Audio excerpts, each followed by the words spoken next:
नमस्कार दोस्तों, welcome to SG sociology. इस सीरीज़ में हम बात करने वाले हैं पीजीटी सोशियोलॉजी से रिलेटेड मोस्ट इम्पॉर्टेंट पॉइंट्स के बारे में।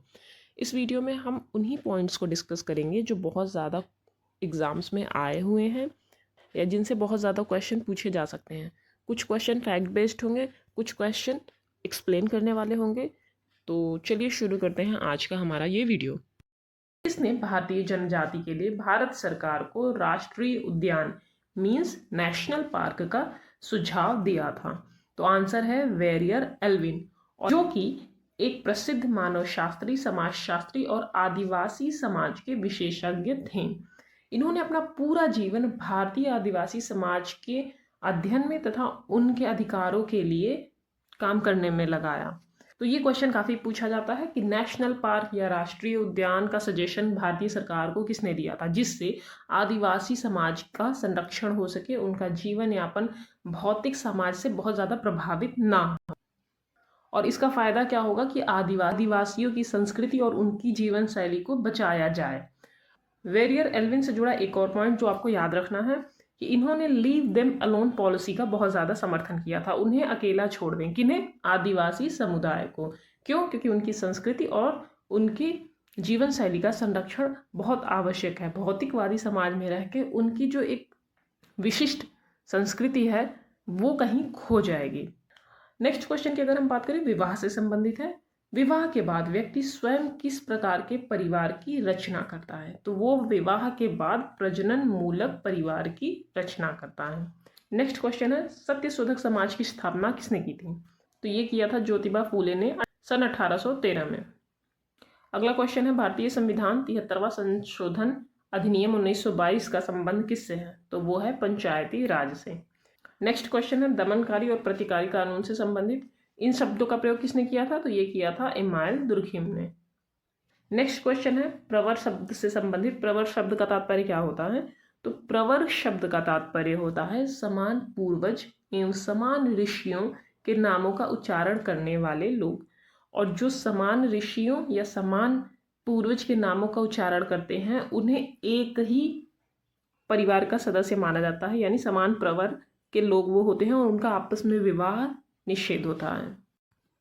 नेक्स्ट क्वेश्चन है, लोनली क्राउड पुस्तक के लेखक कौन है? तो ये हैं डेविड रिजमैन। अगली पुस्तक है मॉडर्नाइजेशन एंड ट्रेडिशन।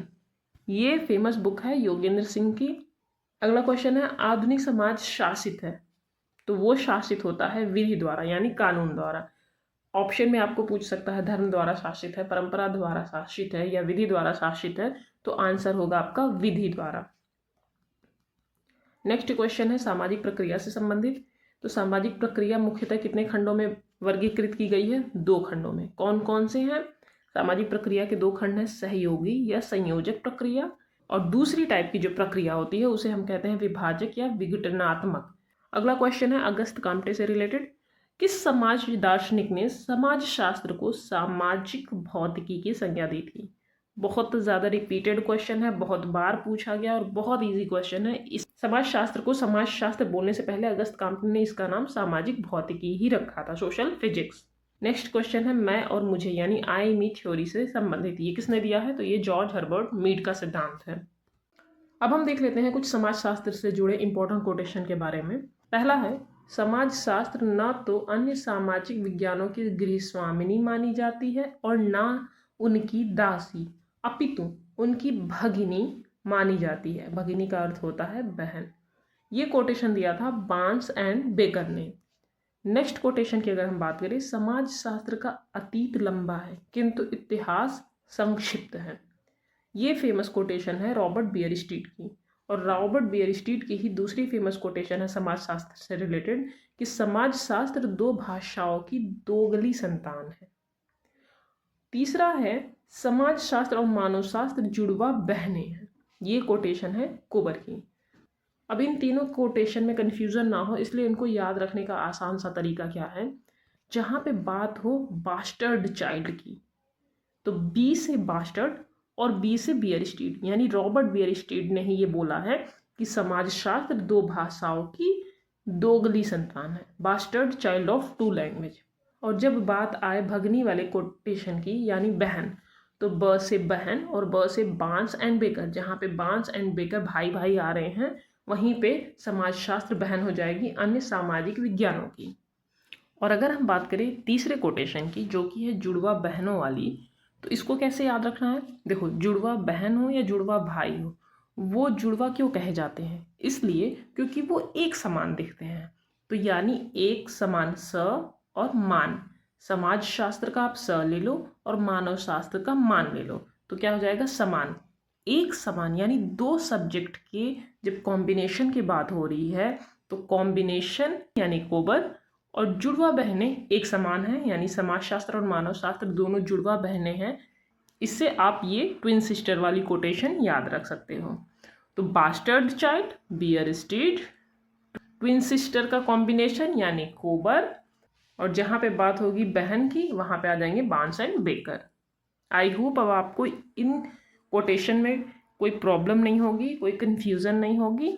आज के लिए बस इतना ही। नेक्स्ट वीडियो में हम फिर कुछ इंपॉर्टेंट क्वेश्चन के बारे में डिस्कस करेंगे, उनसे जुड़े जो कन्फ्यूज़न है उनको डिस्कस करेंगे और डाउट सारे क्लियर करने की कोशिश करेंगे। आई होप ये वीडियो आपके लिए हेल्पफुल हो। और अगर आपको पीजीटी सोशियोलॉजी से रिलेटेड टॉपिक्स के बारे में सिलेबस वाइज डिटेल्ड में स्टडी करनी है तो आप हमारे चैनल के कोर्स पे जाके टिक करो और वहाँ पे आपको कंप्लीट पीजीटी सोशियोलॉजी का कोर्स अवेलेबल मिलेगा फ्री ऑफ कॉस्ट। आप वहाँ पे जाके 57 लेक्चर्स हैं, आप उसको देख सकते हो। आपको एक एक टॉपिक के बारे में सिलेबस वाइज डिटेल्ड वीडियो मिल जाएगी जो आपके एग्जाम में हेल्प कर सकती हैं। तो आज के लिए बस इतना ही। धन्यवाद।